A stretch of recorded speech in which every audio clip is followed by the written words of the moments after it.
Graça e paz, minha irmã querida do Salmo 128 e meu irmão querido do Salmo 128. Louvado seja o Senhor Jesus pela tua vida e louvado seja o Senhor Jesus pela minha vida e pela vida das intercessoras desse ministério e pela vida dos nossos familiares. E vamos louvar ao Senhor por mais uma oportunidade que Ele nos dá de estudar a palavra de Deus. Quantos perderam a vida nos dias de hoje, quantos estão com a vida se findando, e que o Senhor tenha misericórdia de todos eles em nome do Senhor Jesus e misericórdia de nós em nome do Senhor Jesus. E hoje nós vamos estudar Números do 9, capítulo 9, do 15 ao 23. É uma dádiva, minha irmã e meu irmão, poder sentar para poder estudar a palavra de Deus. Todos os dias, quando eu abro a palavra de Deus para estudar, para fazer ali o meu devocional, porque eu tenho a parte que eu estudo, tem a parte que eu ouço os estudos, tem a parte que eu preparo a palavra. Eu fico o tempo todo cuidando dessas coisas, das coisas do Senhor. E eu abro a minha Bíblia ali, o meu devocional, e falo assim: obrigado pelo privilégio que o Senhor me dá de estudar a tua palavra, de pregar a tua palavra, de ensinar a tua palavra. É um privilégio, minha irmã e meu irmão. A gente tem que ver isso como privilégio. Entendeu? Não como fardo. Tem gente que vai ler a Bíblia como fardo. Deixa eu ler aqui, né? Tem que ler. Não, é privilégio, entendeu? Privilégio. Tem pessoas aí que estão ficando cegas. Você tem uma visão maravilhosa. É para quê? Não é para ver pornografia, não. É para ler a palavra de Deus. É para enxergar as coisas maravilhosas que Deus criou. Entendeu, minha irmã? Entendeu, meu irmão? Veja para que Deus te deu visão maravilhosa. É para isto. É para as coisas maravilhosas dele. Veja tudo com a beleza de Deus. Para você que não me conhece, meu nome é Giovana Cristina e eu sou a líder das intercessoras do Relógio Mundial de Oração, que tem por objetivo orar por você e pela sua família, despertando em você a fé de que é orando uns pelos outros que nós seremos curados e que a oração de um justo pode muito em seus efeitos. E quando você coloca o seu nome aí, quando você se inscreve, você está nos dando autorização espiritual para que possamos te ajudar na sua batalha, em nome do Senhor Jesus. E depois vem a parte da sabedoria, onde eu pergunto, né, qual a sabedoria para nós nos dias de hoje, trazendo para o contexto de hoje o estudo. E depois nós fazemos uma oração profetizando milagres. Eu não sei qual milagre que você precisa, mas eu sei que o Senhor é poderoso para fazer. Amém? E mais tarde, nesse canal, nesse mesmo canal, tem a oração da nossa querida irmã Maricela Miranda. Era sempre 22 horas, mas a partir de hoje começa às 20 horas, em nome do Senhor Jesus. Então, enquanto eu tomo uma água aí, se inscreva em nome do Senhor Jesus. Então, aqui nesses versículos finais do capítulo 9 do livro de Números, que vai falar novamente sobre a nuvem de Deus que guiava os israelitas ali no deserto. E veja que o versículo 15 nos diz que no dia em que o tabernáculo foi levantado, a nuvem veio e cobriu o tabernáculo. E essa nuvem ela tinha uma aparência de fogo durante a noite. E quando a nuvem começava a se mover, então aí os filhos de Israel entendiam que eles tinham que partir, ou seja, levantar acampamento, seja de dia, se fosse de dia ou de noite, eles tinham que levantar acampamento aonde a nuvem parasse, tá? Então ali eles chegavam e montavam novamente o acampamento, entendeu? E poderia demorar ali um ano, um mês, 2 dias.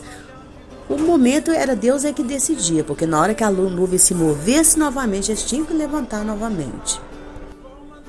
Entenda que o que tinha que ficar na mente do povo de Israel era o seguinte: não importa o tempo que eles tinham que ficar naquele lugar. O que tinha que importar é que eles tinham que cumprir o dever deles para com o Senhor. Entendeu? No entanto, diz os sábios que quando os israelitas viajavam, a nuvem se dobrava e se estendia sobre a tribo de Judá, que era a primeira tribo que partia, como se fosse uma viga, tá? Aí eles iam e faziam o toque das trombetas de prata, que é assunto que nós vamos estudar mais para frente. E primeiro eles faziam um toque longo, que era chamado de tequia, depois eles davam um toque mais curto, que era chamado de teruá, e depois eles faziam outro toque mais longo. No entanto, eles só partiam depois que Moisés recitava o lema que estava escrito na tribo de Judá, que era, levanta-te, ó Senhor Deus, levanta-te e espalha os teus inimigos, e que fujam da tua frente os que te odeiam. E depois, quando eles se acampavam, a coluna de nuvem que se erguia então sobre a tribo de Judá como se fosse um dócil. Sabe o que é dócil? Aquela armação que se coloca assim em volta da cama, em volta de um berço, tá? Essas questões ficam até difíceis para a gente assim conseguir imaginar, né? Mas a nuvem fazia assim em cima da tribo como se fosse assim uma cobertura de um berço. E aí Moisés, quando ela pousava dessa forma, Moisés, ele dizia, retorna, Ele dizia, ó Senhor Deus, volta a ficar com os milhares de famílias do povo de Israel. Entendeu? Lindo, né? Mas qual é a sabedoria para nós hoje? Então perceba que basta então tomarmos consciência dessa nuvem que acompanhava o povo de Israel e que além de oferecer proteção, ainda sinalizava para eles o momento da partida, ou seja, o momento deles desmontar e montar novamente o tabernáculo. Nós então percebemos que a vontade de Deus para nós é que nós tenhamos uma vida em constante movimento, não é? Pois veja que eles estavam no deserto de Sinai e Deus, o Senhor, poderia muito bem dizer para eles, olha, vocês fiquem acampados aqui exatamente nesse lugar até chegar o momento de vocês entrarem na terra prometida, até chegar o momento de vocês entrarem em Canaã. E aí eles poderiam ficar ali bem tranquilos, acampados ali. Eles não poderiam ficar acampados em Elim? Poderiam. Elim era um lugar tranquilo, que tinha 12 fontes de águas e 70 palmeiras. Eles poderiam ficar ali e ali eles não teriam privação nenhuma, não é? No entanto, o Senhor não permitiu. E sabe por que o Senhor não permitiu? Porque o Senhor quer que de tudo nós tenhamos experiência. De tudo nessa vida nós temos que ter, minha irmã e meu irmão, um pouquinho de experiência. E quando não é experiência que vem da nossa própria vida, é experiência com aquilo que acontece na nossa família, no nosso contexto. Entendeu? Entenda que o povo de Israel, mesmo no deserto, eles tinham que ter experiência de refrigério, mas eles também tinham que ter experiência de escassez, de sol escaldante. Eles tinham que ter experiência de abundância, mas também tinham que ter experiência de escassez. Eles tinham que ter experiência de andar pouco, mas também experiência de andar muito. Eles tinham que ter experiência de abundância de águas, mas também experiência de falta de água, a ponto de ter que brigar e resmungar, Apóstolo Paulo, em Romanos 5:3, de 3 a 5, ele nos diz que a tribulação produz paciência. A paciência produz experiência, a experiência, esperança. E a esperança, ela não traz confusão, porque depois que você tem experiência, você adquire esperança, aí acabou. Você tem uma fé alicerçada no Senhor. Entenda que a nossa vida com o Senhor tem que ser uma vida correta. Porém, o Senhor nos chama para viver numa vida de incertezas, tá? É de incertezas, porque é justamente nessas incertezas que nós vamos amadurecer a nossa fé.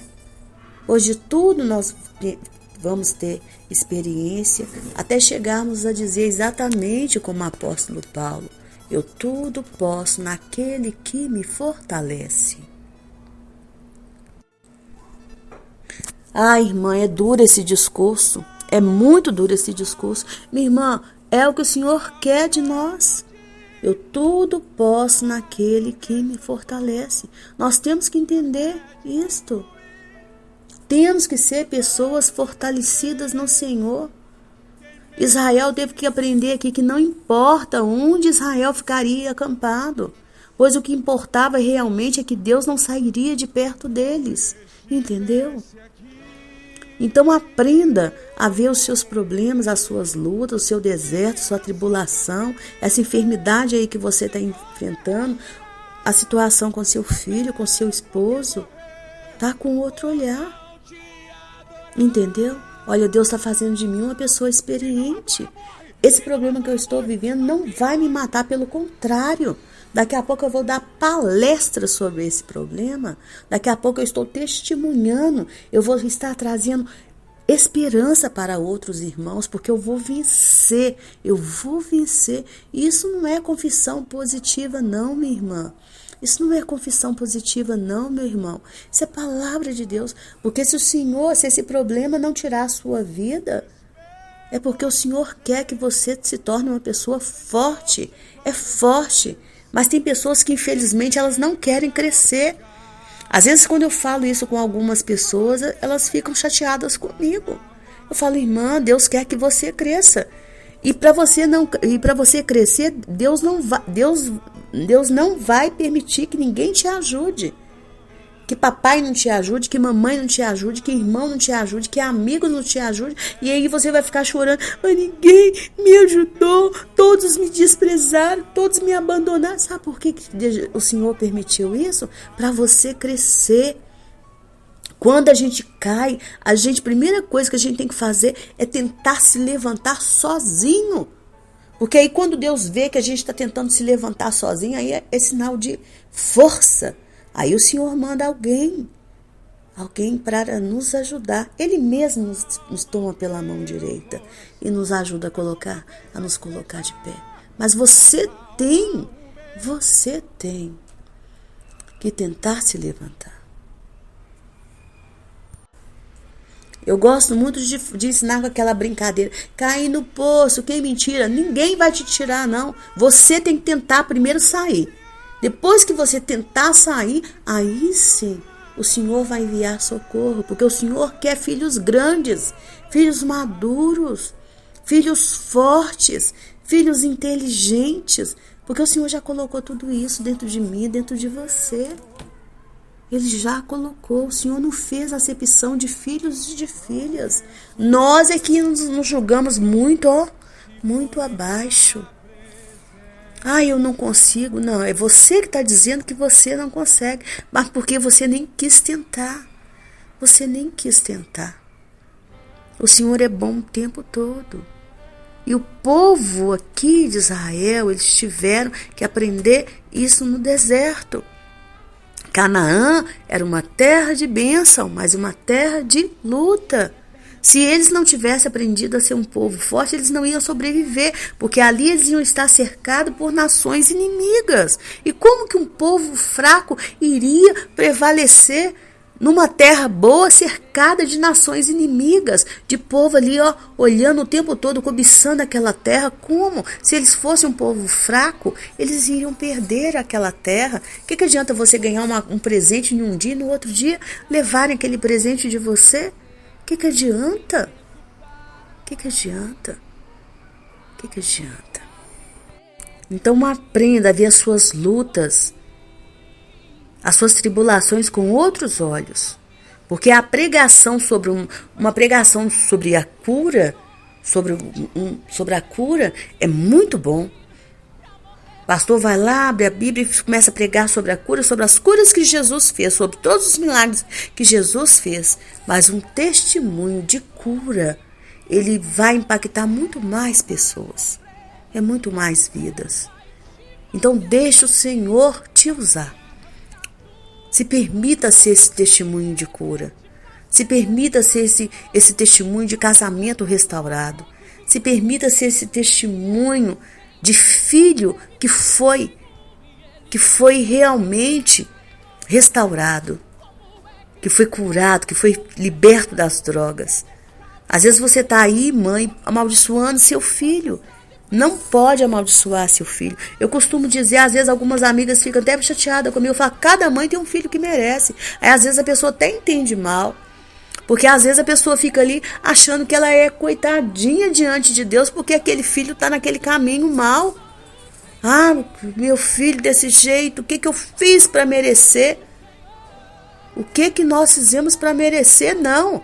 com certeza nós temos ali toda uma parcela de culpa, toda uma legalidade que foi dada, emocional, espiritual, tudo que vem de antepassados para que aquele infortúnio nos alcançasse. Mas aí nós temos que falar: Senhor, me ajuda aqui. O que o Senhor quer me ensinar com tudo isso? Primeiro eu te peço perdão por mim, por toda a minha casa, por todo o meu comportamento diante disso tudo. Eu quero fechar as brechas, porque minha luta é contra o diabo. Mas o que o Senhor quer me ensinar com tudo isso, Pai? Em nome do Senhor Jesus. Como eu posso colaborar com o Senhor para a libertação do meu filho, para a libertação da minha filha? Minha irmã, eu não tenho filhos. Eu falo que eu poderia dormir a noite toda tranquila. Mas eu tenho sobrinhos que eu amo como se fossem filhos. E eu assim, fico identificando falhas no caráter deles que eu falo: Jesus, eu tenho parcela de culpa nesse defeito de caráter. Senhor, tem de misericórdia. Senhor, tem de piedade, porque enquanto houver vida, a esperança de serem transformados em famílias do Salmo 128, em homens e mulheres do Salmo 128, papai. Mas se o Senhor tocasse, a vida fosse ceifada, papai. Que esperança vai ter? Pai, tem de misericórdia, Jesus. Quantos jovens aí já perderam a vida? Senhor, tem de piedade. Pai, me perdoa, Pai, porque eu participei dessa educação. Então a culpa também é minha. Eu ajudei a formar aquele caráter. A culpa também é minha, Pai. Perdoa, Senhor, nos perdoa. É o coração contrito e humilhado o tempo todo. E falo: Senhor, me dá experiência. Porque aí eu vou formando experiência e posso aconselhar outras mães e falar: olha, isso aqui você está criando mal. Não faça isso aqui. Olha, você está mimando. Filho mimado é filho improdutivo. Você pode dar, mas você tem que falar o preço que é. Cada coisa que custa. Para de mimar.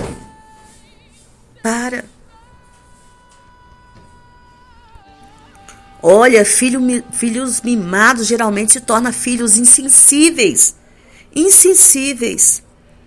Cuidado, o que você está fazendo? Filhos mimados geralmente se tornam filhos egoístas, filhos avarentos. Cuidado. Eu posso falar. Por quê? Eu estou olhando para você? Não, eu estou olhando para a janela da minha casa, para as experiências da minha casa. Das minhas casas. Eu estou olhando por quanto que eu choro diante do Senhor. Entendeu? E aí o que? O Senhor me fez uma pessoa o quê? Experimentada. Uma pessoa experiente. Uma pessoa que ora todos os dias e todas as horas e várias vezes no dia e que clama ao Senhor. E que tem fé na misericórdia do Pai. E que Deus está trabalhando o tempo todo. E me alegro por cada coisinha que eu vejo o Senhor ali, trabalhando, cada coisinha. Meu coração assim, falta soltar do peito de alegria, que eu falo: Jesus, eu não acredito que o Senhor está fazendo isso. Jesus é lindo demais, Jesus. Oh, Jesus, muito obrigada. Como o Senhor é maravilhoso, Jesus. E minha irmã, é assim que você tem que ser. Meu irmão, é assim que você tem que ser. Amém? Amém? Uma pessoa cheia de esperança. Porque a esperança não nos confunde.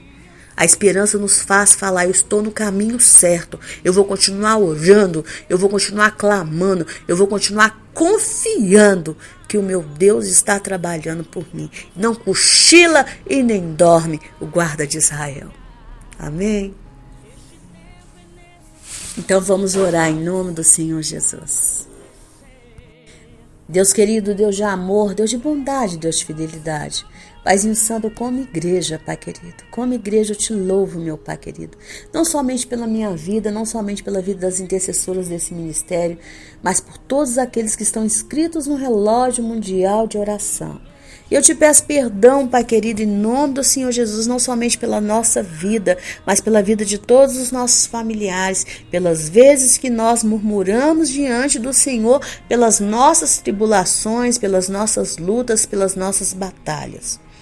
E te agradeço, Pai querido, por cada uma delas, porque é a chance que o Senhor está nos dando de crescimento, Pai. De crescimento, de amadurecimento, Pai. Porque o apóstolo Paulo nos ensinou pela tua palavra que a tribulação produz paciência, Pai. Que a paciência, Senhor, vai nos produzir, Senhor, a esperança. O resultado final de toda tribulação é produzir em nós esperança, e que essa esperança, ela jamais vai nos confundir, Pai querido. Porque nós vamos ter cada vez mais certeza de que nós estamos adorando ao Deus vivo, ao Deus que é real, ao Deus que é o Deus único, o único digno de ser adorado, Pai querido. Nós vamos ter a esperança de que o sacrifício de Jesus ali na cruz foi o sacrifício perfeito.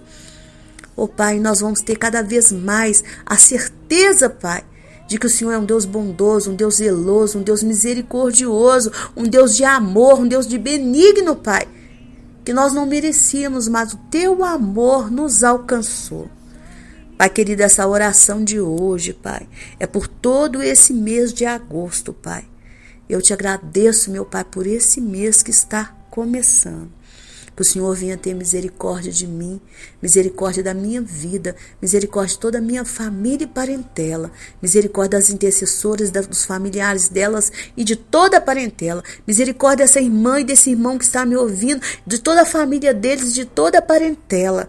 Harkesuri de anashiris de mihanaxuria beikitariti asaris nias dasiris de mahanaxuri de anasiris. Que teus anjos venham guardar a nossa direita, a nossa esquerda, nossa frente, nossa retaguarda. Que a presença do Senhor, do teu Espírito, paire sobre a nossa cabeça. Rakesuri de anasiris de mikesari de anasiris. Que seja dissipado do nosso caminho, da nossa casa, da nossa frente, tudo aquilo que representa a maldade, tudo aquilo que representa a iniquidade, Pai, tudo aquilo que representa a impureza, tudo aquilo que representa a perversidade, tudo aquilo que representa a escassez, que se afaste de nós, que se afaste das nossas crianças, dos nossos jovens, dos nossos adolescentes, dos nossos idosos, de nós mulheres, dos homens da nossa casa. Afaste de nós tudo aquilo que representa a violência. Nos livra, Senhor, de todo acidente, de toda mutilação, de toda queda, Pai. Nos livra, Pai, de toda contaminação, Pai. Nos livra do ataques, Pai, de animais ferozes, de animais peçonhentos, Pai. Nos livra, nos brinda, Pai. Somos templo do Teu Espírito Santo, Pai. Nos dê cada vez mais essa consciência em nome do Senhor Jesus. Queremos ter uma vida santificada. Rakesuri de anashiris de mi, hatesuri de anashiris de akasiru de nahanapsuria. Queremos sim, Pai, ser pessoas experimentadas no Senhor. Queremos dizer como o apóstolo Paulo: tudo podemos naquele que nos fortalece. Mas queremos ser pessoas cheias de esperança. Queremos levar a esperança para aqueles que estão perdidos. Queremos levar a esperança para aqueles que estão nas trevas, Pai. Para aqueles que estão, Pai, totalmente com a mente confusa. Queremos, Pai. Queremos ser colaboradores com o Senhor no tempo todo, Pai. Em tempo real, Pai, queremos ser colaboradores com o Senhor. Queremos verdadeiramente fazer desse mundo, Pai, uma seara abrangente, Pai, em nome do Senhor Jesus. Se o Senhor tiver que usar pessoas, nos use. Se o Senhor tiver que usar criança, use as nossas crianças. Se o Senhor tiver que usar adolescente, use os nossos adolescentes. Use os nossos jovens, use os nossos idosos. Use nós mulheres, use os homens da nossa casa. Queremos ser uma família do Salmo 128. A família que te obedece e que te teme, Pai. Afasta de nós toda maldição, Pai. Toda contaminação, toda impureza, toda perversidade. É o que eu te peço, Pai, toda violência, em nome do Senhor Jesus, Pai, porque o Senhor é Deus. E o Senhor enviou o teu Filho Jesus, para que todo aquele que nele crê não pereça, mas tenha vida eterna. E eu te louvo, Pai, pela sua misericórdia derramada nas nossas vidas, em nome do Senhor Jesus. Amém e amém. Amém, minha irmã. Amém, meu irmão. Que chegar na presença do Senhor Jesus e ganhar aquele abraço gostoso dele seja a tua maior ambição. Mas que até lá você colabore com o Senhor todos os dias para que toda a sua família seja transformada na família do Salmo 128. Que o Senhor te abençoe e te guarde, que o Senhor te dê um mês abençoado, um mês de prosperidade, um mês de portas abertas, em nome do Senhor Jesus. Um beijo, fique com Deus. E a partir de hoje, as orações da nossa irmã querida Maricela Miranda vai ser a partir das 20 horas, em nome do Senhor Jesus. Então não deixe de acompanhar, em nome do Senhor Jesus. Um beijo, fique com Deus e eu volto amanhã, se o Senhor assim permitir. Beijo, fique com Deus.